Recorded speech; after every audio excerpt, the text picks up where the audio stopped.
es la vida eterna, que te conozcan a ti, el único Dios verdadero, y a Jesucristo, a quien tú has enviado. Amén.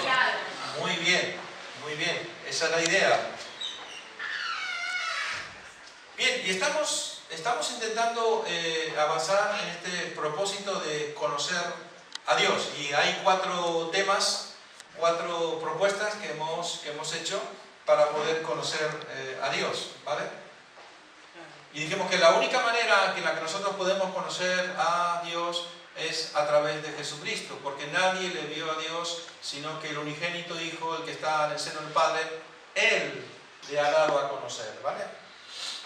Muy bien, por eso dijimos que es un Dios que se manifiesta en 3 personas distintas, de ahí que nosotros creemos en la unicidad o la triunidad de Dios. Es un solo Dios, no hay varios dioses, sino un solo Dios, y hemos conocido al Dios Padre, hemos conocido al Dios Hijo, a Jesucristo, y la semana pasada hemos conocido al Espíritu Santo, o estamos por lo menos con la intención de despertar en usted la intención o la convicción de que usted quiera conocer cada día más al Señor en su vida.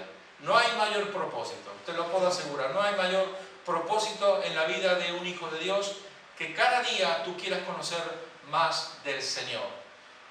No puede haber nada más importante. Bueno, y hoy, para completar en parte la serie, vamos a estar hablando acerca de conocer o conociendo su palabra. Y vamos a irnos al libro de Isaías, capítulo 40, versículo 8, de la palabra del Señor, que nos dice de la siguiente manera: sécase la hierba, marchítese la flor, mas la palabra del Dios nuestro permanece para siempre. Dios bendiga su palabra esta mañana. Amén. Bueno, fíjanos este pasaje que nos da una idea de la magnitud del poder y de la permanencia de la palabra. Nos dice que todo, absolutamente todo va a pasar, pero sin embargo lo que nunca va a menguar, digamos, sécase la hierba, marchítese la flor, mas la palabra del Dios nuestro permanece para siempre. Con lo cual encontramos que uno de los atributos que tiene la palabra de Dios es que, además que veremos otros versículos, pero que permanece para siempre. O sea, Dios, en un sentido, el propósito de la palabra de Dios no es que hoy Dios te dice una cosa y mañana te dice algo distinto. Siempre tiene la misma intención. Y evidentemente no cabe ninguna duda que cuando hablamos acerca de la palabra de Dios, ¿sabéis cuál es el tema central de toda la Escritura, de toda la palabra de Dios? Es la salvación del hombre. Ahí nosotros podemos encontrar el mensaje de la salvación, cómo vemos el corazón de Dios queriendo salvar al hombre, que el hombre no perezca, que el hombre no marche hacia una eternidad distante de Dios o lejos de Dios. Una pregunta, mejor dicho. La pregunta sería algo así como, si tú fueras caminando por la calle, imagínate, ¿vale? Tú vas caminando por la calle y de repente te encuentras con alguien, no sé, imagínate, ¿no? que va con un micrófono, con una cámara y te quieren hacer una entrevista, ¿no? De hecho se ha hecho. Perdone, ¿le puedo robar unos minutos? ¿Usted me podría decir si la palabra de Dios es confiable? ¿Usted puede confiar que la Biblia es la palabra de Dios? ¿No? Esa sería la pregunta. Imagínate que te hacen esa pregunta. Tú vas por la calle y te preguntan: ¿usted me podría decir si la Biblia, el libro sagrado que todos tenemos, es la palabra de Dios? ¿Qué es lo que nosotros responderíamos a esa pregunta? Es una pregunta muy interesante, porque las respuestas pueden ser muy variopintas, muy distintas, pero quizás no una respuesta contundente acerca de la veracidad de la palabra de Dios. Porque ahí algunos pueden decir: sí, es la palabra de Dios. ¿Y por qué es la palabra de Dios? Pues porque Dios dice que es su palabra. Y porque es verdad. Algunos a veces pensamos que cuando hablamos de Biblia, cuando hablamos de la palabra de Dios, pensamos que la Biblia, pues eso, unos ángeles bajaron con la Biblia y se la dieron a Moisés o se la dieron a alguien del Antiguo Testamento o a Juan del Apocalipsis. No. La Biblia no bajó literalmente del cielo. Entonces, hay una serie de argumentos que nosotros tenemos que tener, que son sólidos y que deben estar claros en nuestro corazón, en nuestra mente, en nuestro alma, en nuestro espíritu, en cuanto a el poder de la palabra o la veracidad de la palabra. Entonces la pregunta sería, ¿es confiable la palabra de Dios? ¿Podemos confiar que lo que allí está escrito realmente viene del corazón de Dios? Esa es la pregunta que nosotros nos deberíamos hacer y deberíamos de saber responder.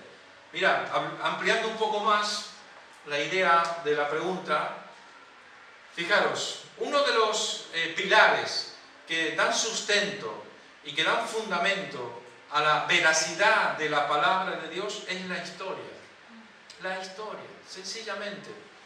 Fijaros, no hay mejor libro de historia que la misma Biblia, porque ahí tú puedes encontrar la historia prácticamente desde el origen del hombre sobre la tierra.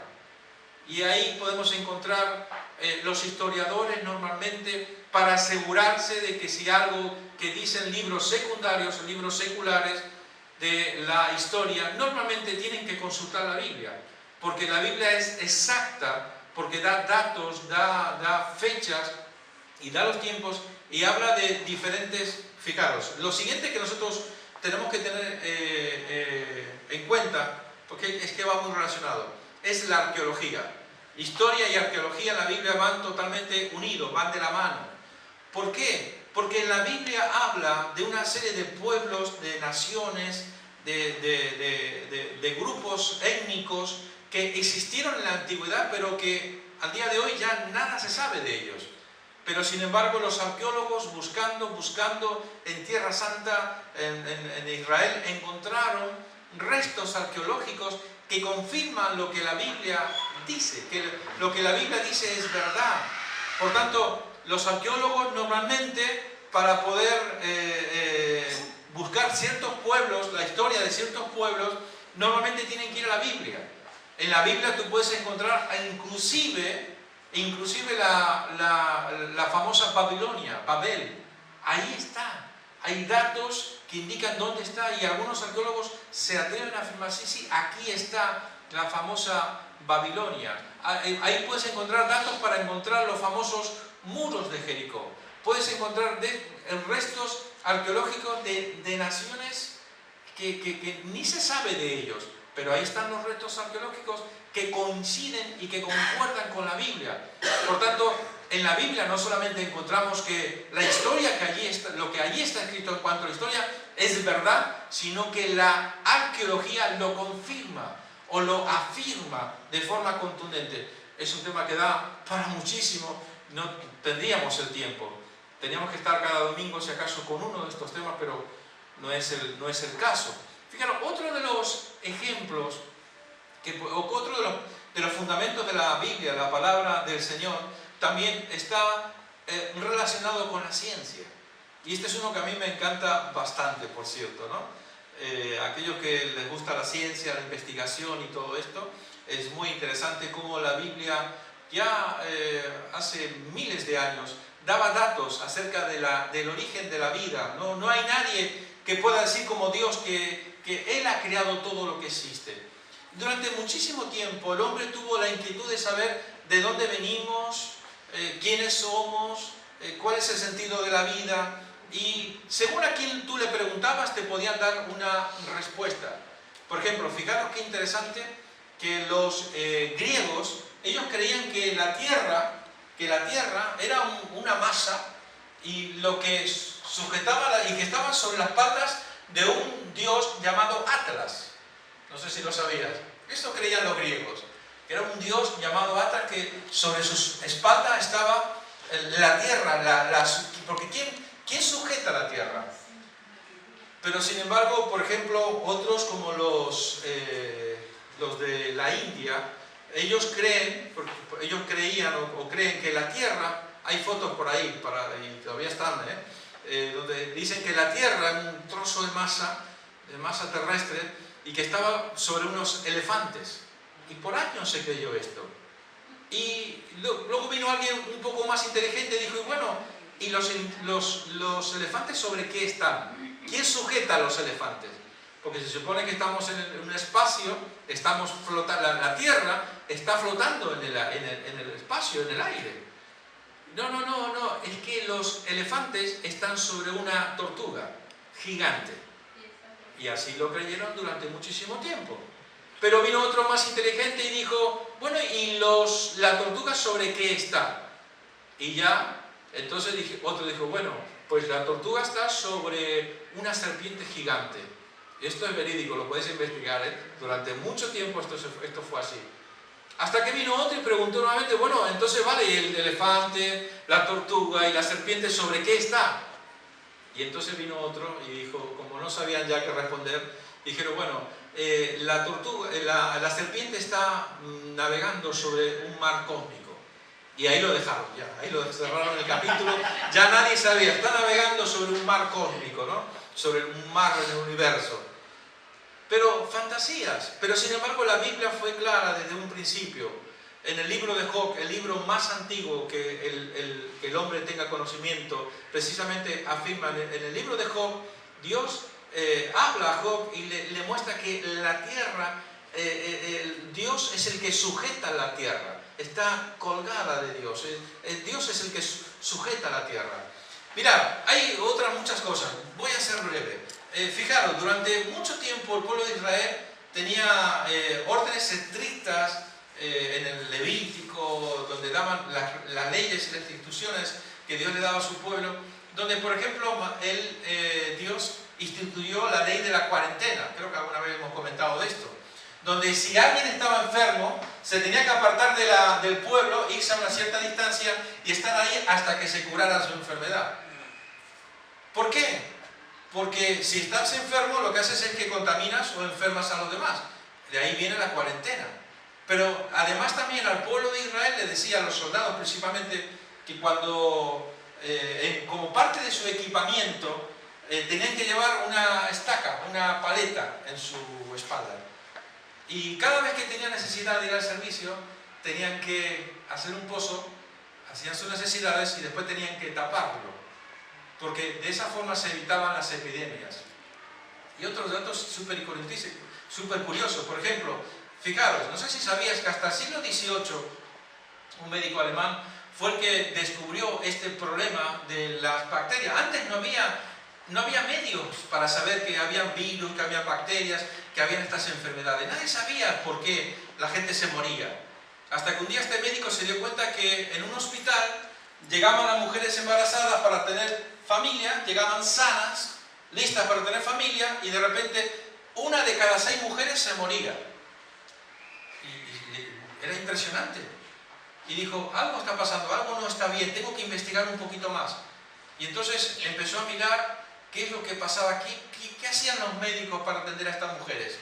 Me acuerdo en el seminario que aprendimos fue que este famoso mal de las mujeres, el cáncer de útero, tan famoso, hicieron una investigación y llegaron a la conclusión de que el lugar donde menos casos de cáncer de útero existe es en Israel, es en los hebreos, mejor dicho, en la nación de los judíos, vamos a decir así, en el pueblo judío.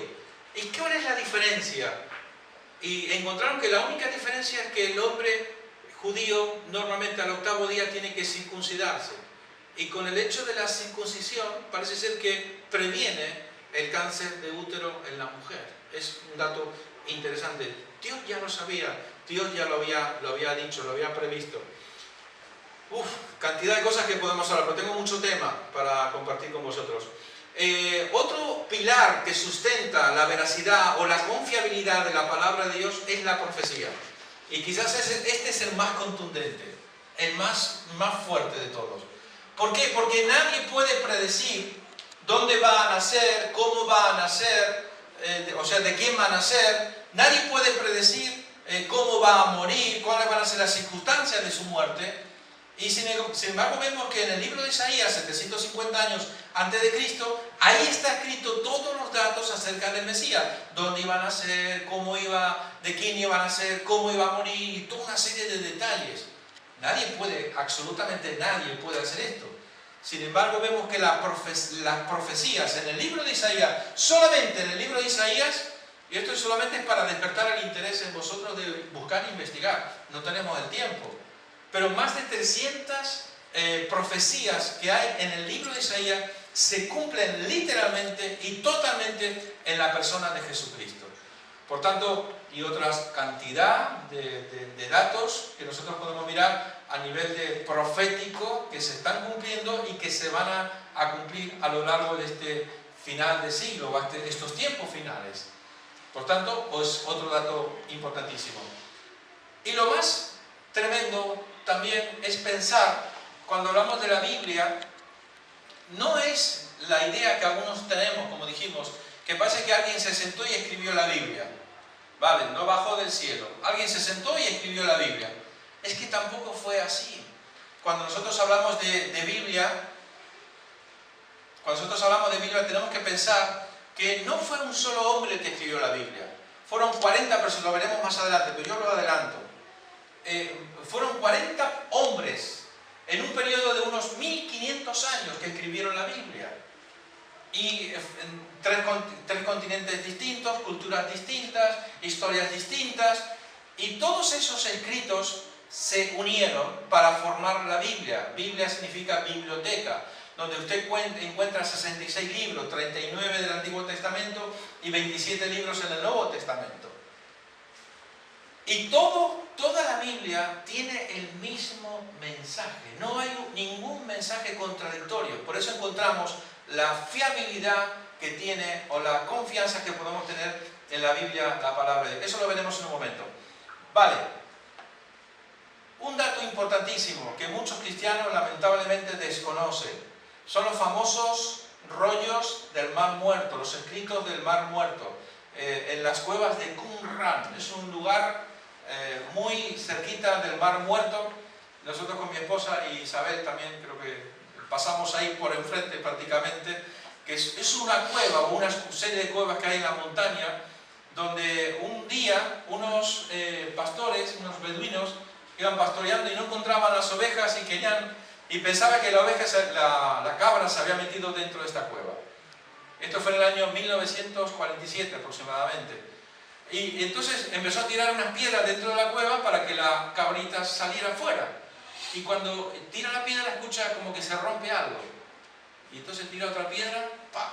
Y se vuelve a romper algo. Entonces ya le dio curiosidad y se metió dentro. Y cuando entra adentro, este joven beduino no sabía el descubrimiento maravilloso que cambiaría toda la historia de la palabra de Dios, que traería una afirmación contundente a la palabra de nuestro Dios. Y ahí se encontraron una serie de libros, en concreto el libro de Isaías completo, donde los estudiosos se dedicaron a investigar. Bueno, estos son las vasijas de barro, donde ponían los rollos, que solían ser de pieles de animales, y le ponían además aceite para que se pudieran conservar. Entonces en el año 1947 se encontraron cerca de 900 rollos con manuscritos originales, pero el mejor libro que había el que se encontró fue el libro de Isaías. Es algo muy interesante. ¿Por qué Isaías es importante? Porque Isaías fue el escritor o el profeta que más acertó en cuanto al Mesías.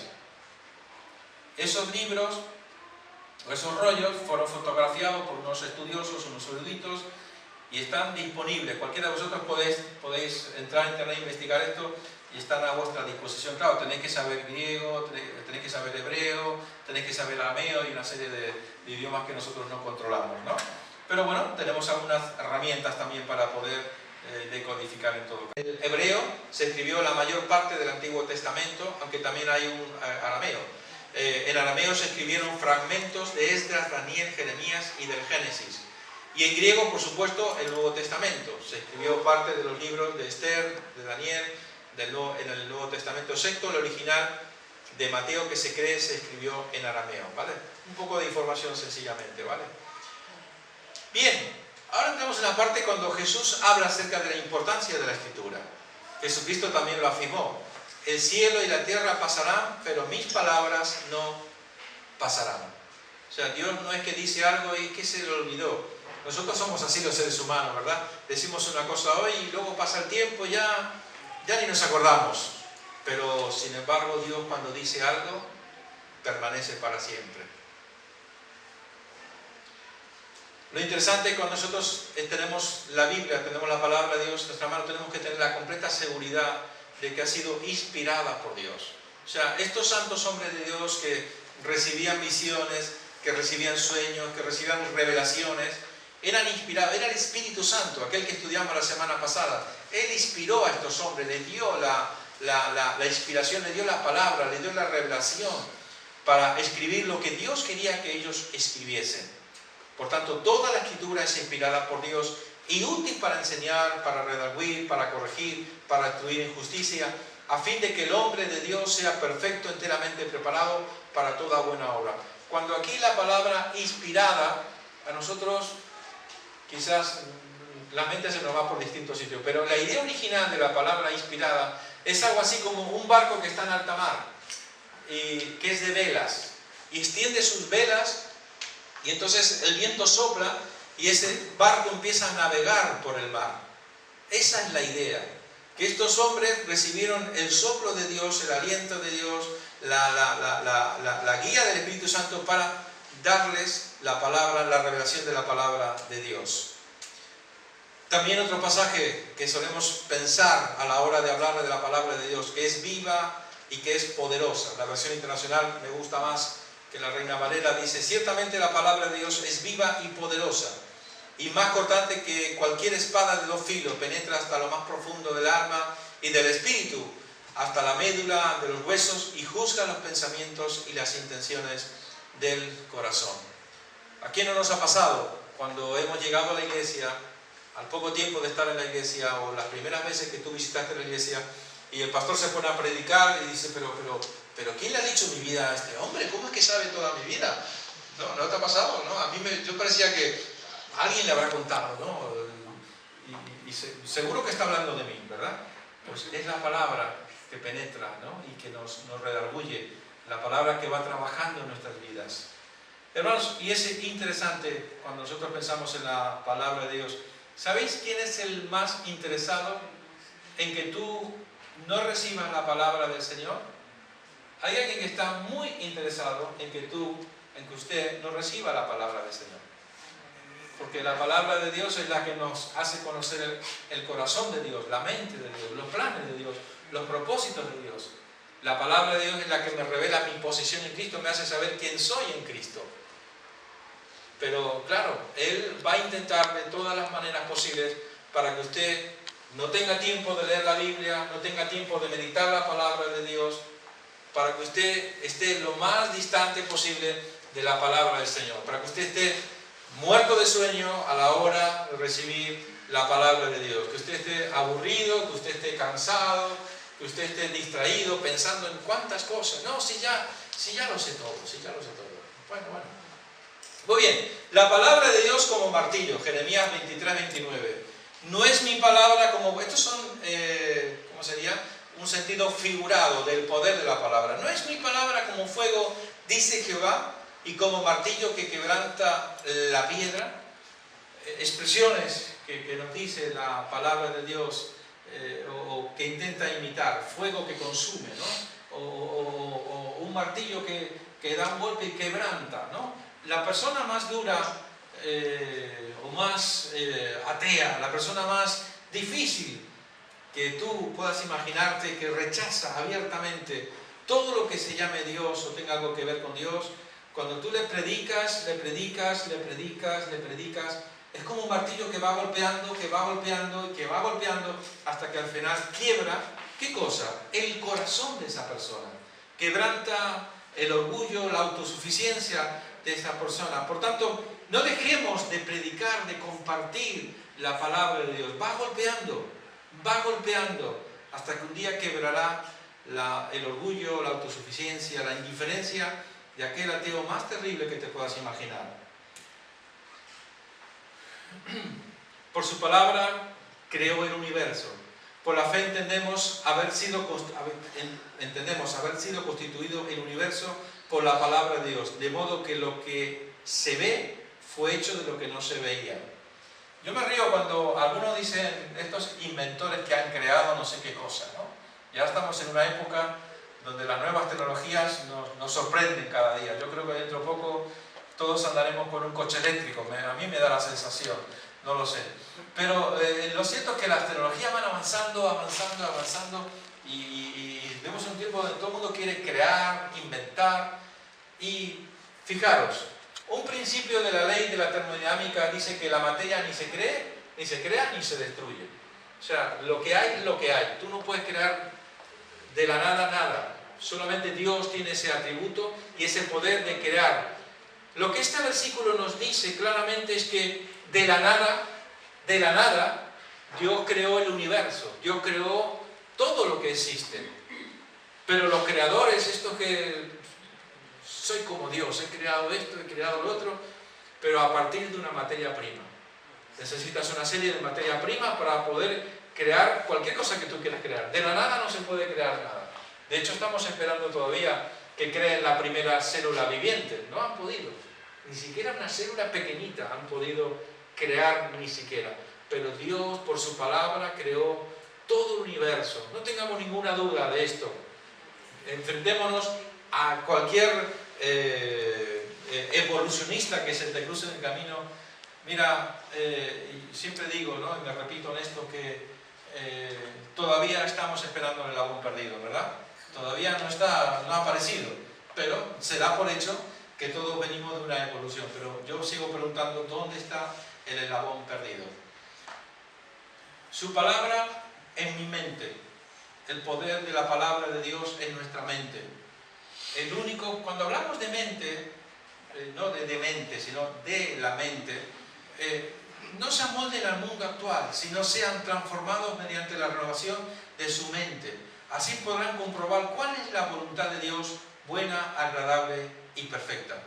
En otras palabras, lo que nos dice es que cuando usted pasa tiempo meditando en la palabra de Dios, cuando usted pasa tiempo leyendo la palabra de Dios, aunque parece que no tuviera sentido, aunque no tengas ganas, es que, hermanos, la gran lucha que tiene la iglesia del siglo XXI es que vivimos en un mundo emocionalista, donde todo se mueve por sentido y sentimiento. Y hoy, para vender los sistemas de publicidad, lo que quieren es crear en usted, en nosotros, es sentimientos, es emoción de transformación en nuestras vidas. Significa que la palabra lo que hace es que va quitando lo que no sirve y va trayendo a nuestra mente pensamientos nuevos que nos ayudarán a conocer a Dios, nos ayudarán a pensar de forma correcta, a tener buenas ideas, buenos pensamientos. Recuerda que es uno de los temas favoritos para mí. La mente puede ser tu peor enemigo o tu mejor amigo, o tu mejor amiga, mejor dicho, en femenino. Nuestra mente puede ser nuestra mejor amiga.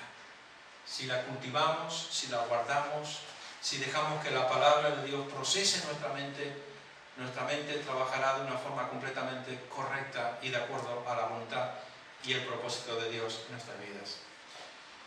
También nos dice que el beneficio de conocer a Dios, Salmo 9:10 nos dice: en ti confiarán los que conocen tu nombre, por cuanto tú, Jehová, no desamparaste a los que te buscaron.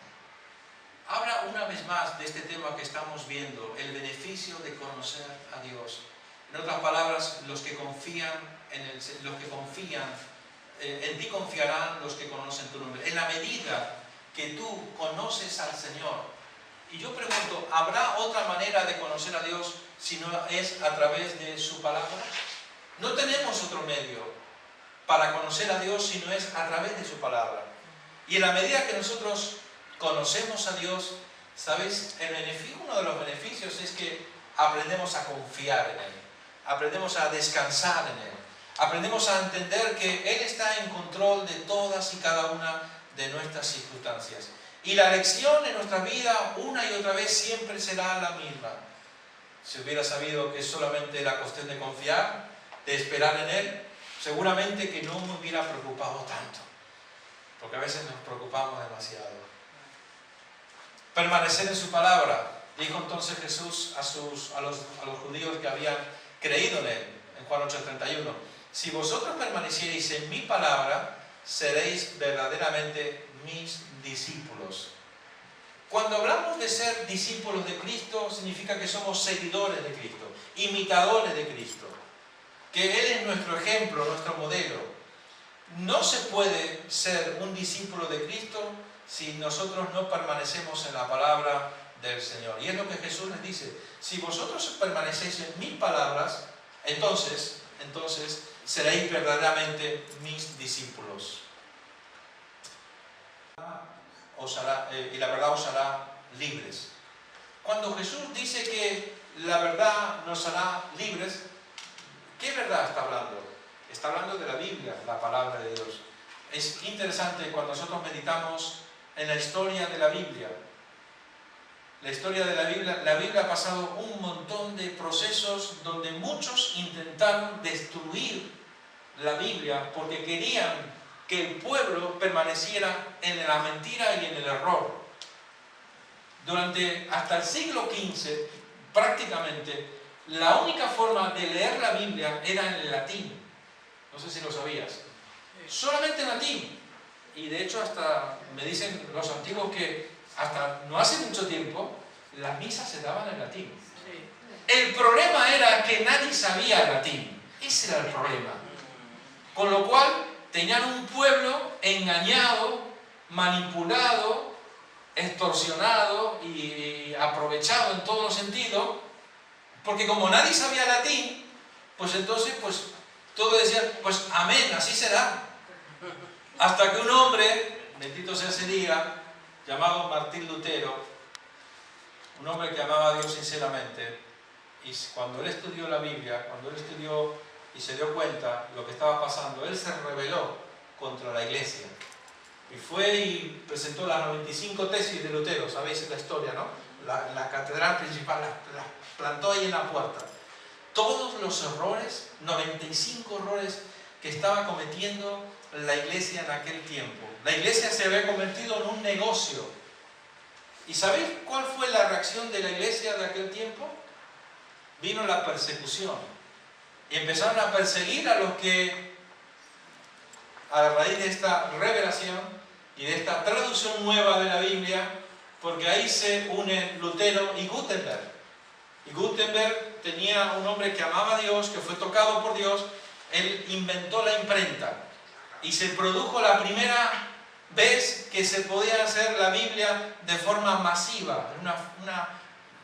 Y es interesante, por cierto, se hizo un depósito de Biblias hasta el día de hoy, y ahí salen millones de Biblias para todo el mundo.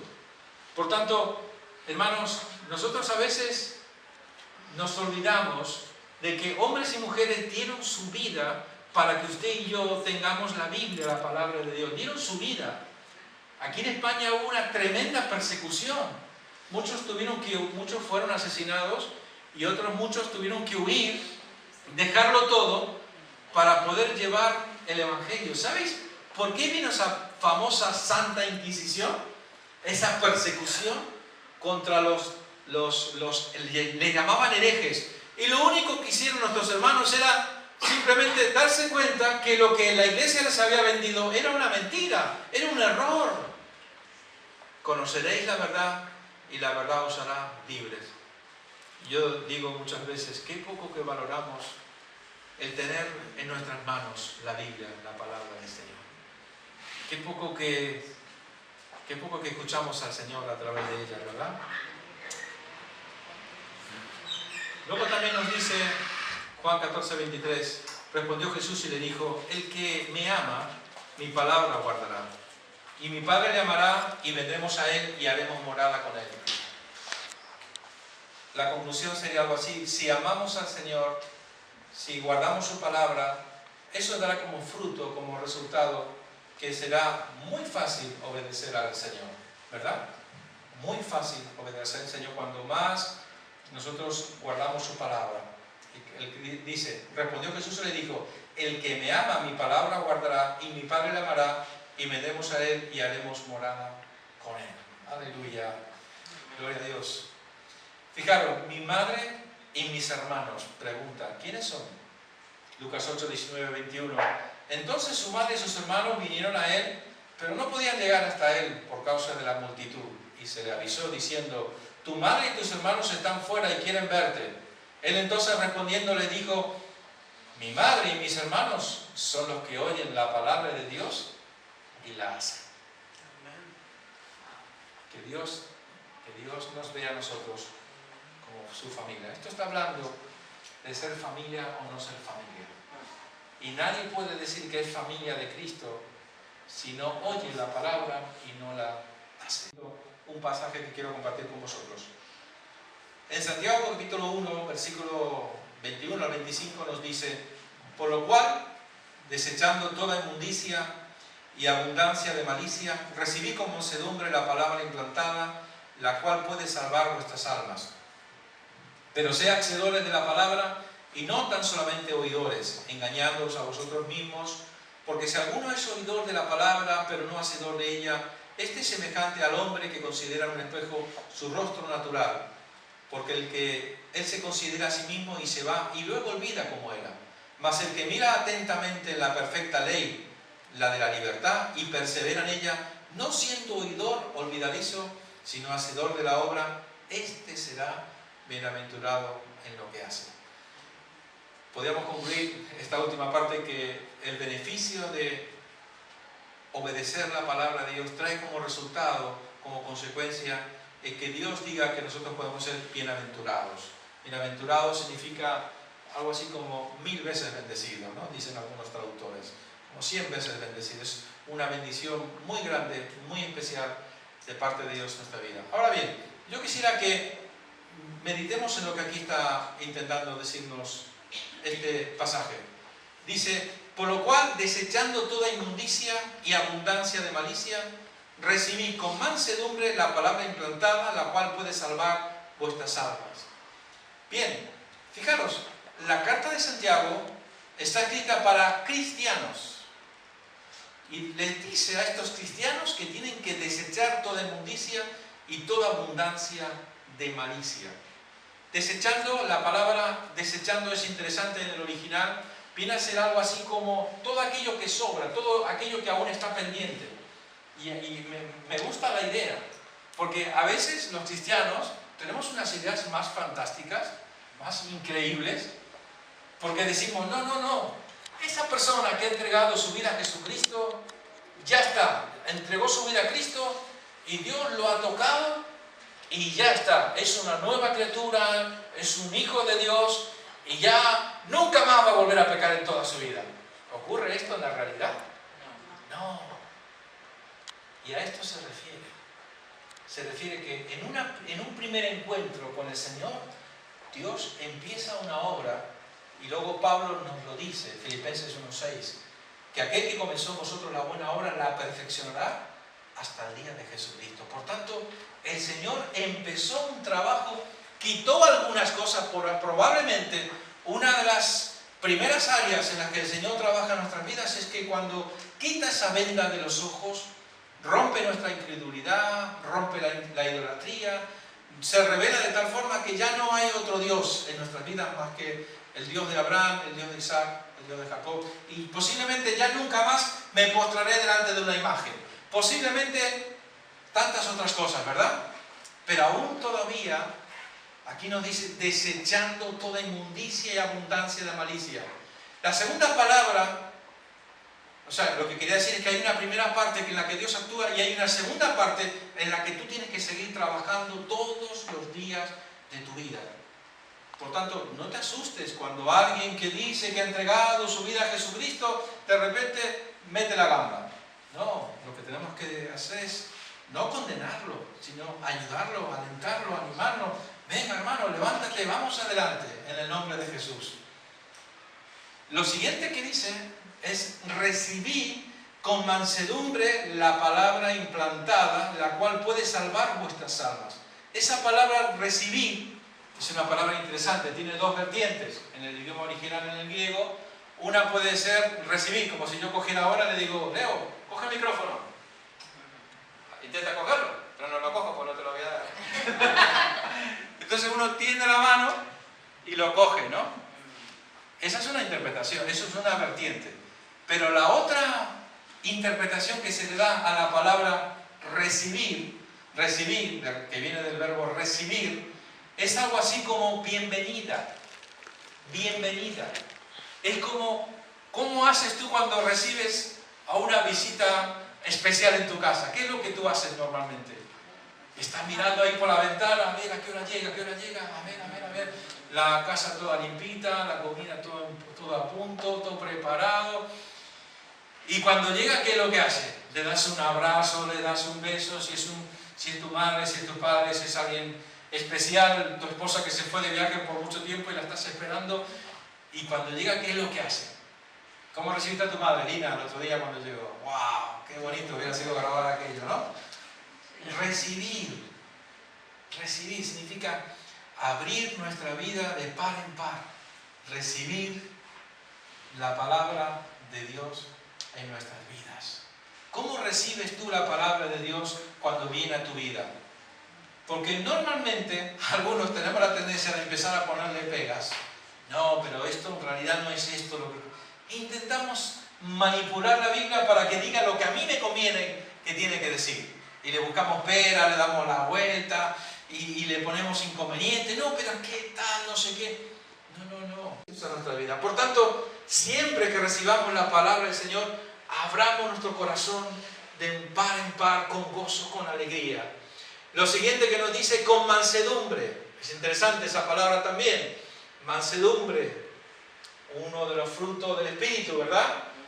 Va a ser fruto del Espíritu: amor, gozo, paz, paciencia, habilidad, bondad, fe, mansedumbre, un fruto del Espíritu. ¿Y sabéis de qué está hablando cuando dice mansedumbre? Que viene de manso. ¿Qué pensamos cuando decimos manso? No menso, manso, tranquilo.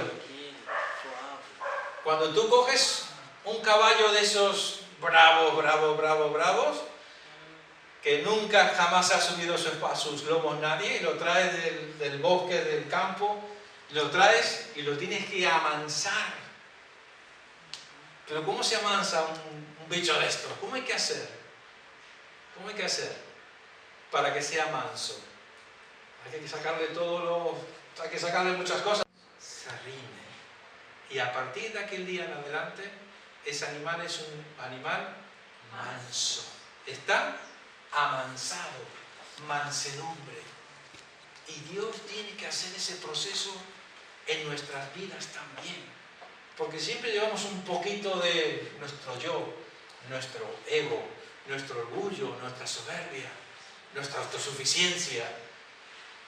A mí nadie me dice lo que tengo que hacer. Yo he luchado mucho con eso, Y seguramente que cada uno de nosotros en distintas formas también lo mismo. A mí no me gusta nadie que me diga lo que tengo que hacer. Yo hago lo que a mí me da la gana, ¿no? ¡Wow! Dice mansedumbre, dice, recibid con mansedumbre la palabra implantada, la cual puede salvar vuestras almas. Y aquí viene el corazón del mensaje. Todo lo que hemos visto hasta ahora, si nosotros no prestamos atención de la lectura que vamos a hacer ahora, poco sentido tendrá. Pero sé hacedores de la palabra y no tan solamente oidores, engañándoos a vosotros mismos. ¡Wow! El versículo 22 del capítulo 1 de Santiago. Qué bien que lo conocemos los cristianos, ¿verdad? Pero qué poco que lo practicamos. Porque si hay algo que tiene la iglesia en este tiempo final, es la capacidad de oír. Y estamos todo el tiempo oyendo, escuchando.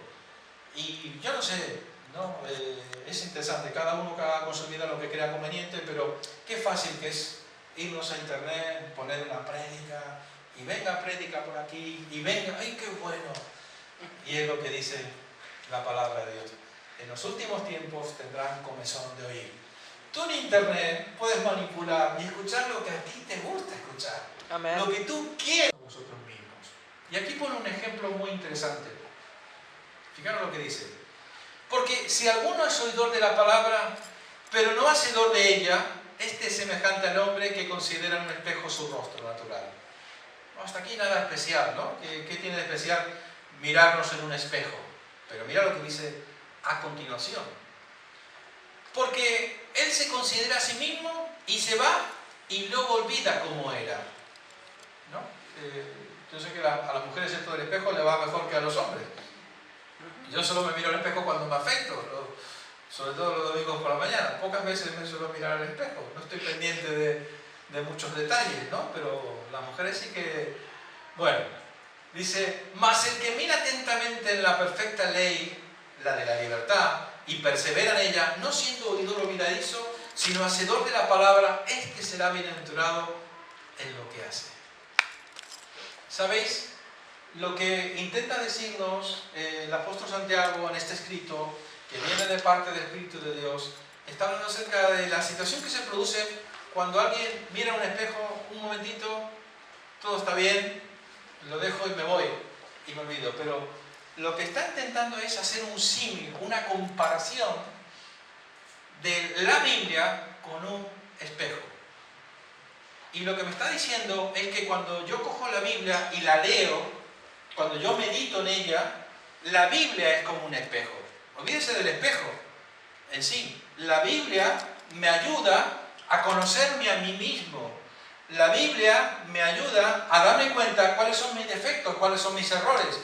Y también, por supuesto, hay cosas buenas que la Biblia me va a hablar en cuanto a mi persona. Pero lo que está diciendo es que cuanto más tiempo usted esté mirando la Biblia, más se dará cuenta de aquellos pequeños detalles que alguien que así simplemente mira y coge y se va, no pasa absolutamente nada.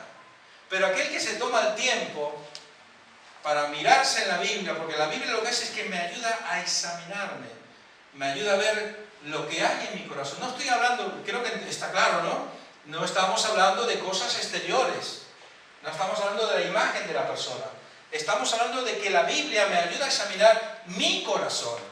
El único que puede saber, el único que puede ayudarme a ver cómo está mi corazón, recuerda que es un tema que hemos estado examinando exhaustivamente, a Dios le interesa tu corazón. Amén. Lo que hace, mas el que mira atentamente la perfecta ley, ¿qué es la perfecta ley? La palabra de Dios, la de la libertad. Y persevera. ¿Qué habla de perseverar? ¿Qué es perseverar? Ser constante, constante. No siendo oidor olvidadizo, sino hacedor de la obra. Este será bienaventurado en lo que hace. ¿Cuántos queremos ser bienaventurados? ¿Cuántos? ¿Tú quieres ser un bienaventurado? Amén. Dedica tiempo a mirar tu vida a la luz de la palabra de Dios, en el espejo de la palabra de Dios. Es la única forma, es la única manera en la que Dios tiene muchas veces de trabajar en nuestra vida y ayudarnos a saber cómo está nuestro corazón. Amén. Ponte de pie, por favor, para terminar.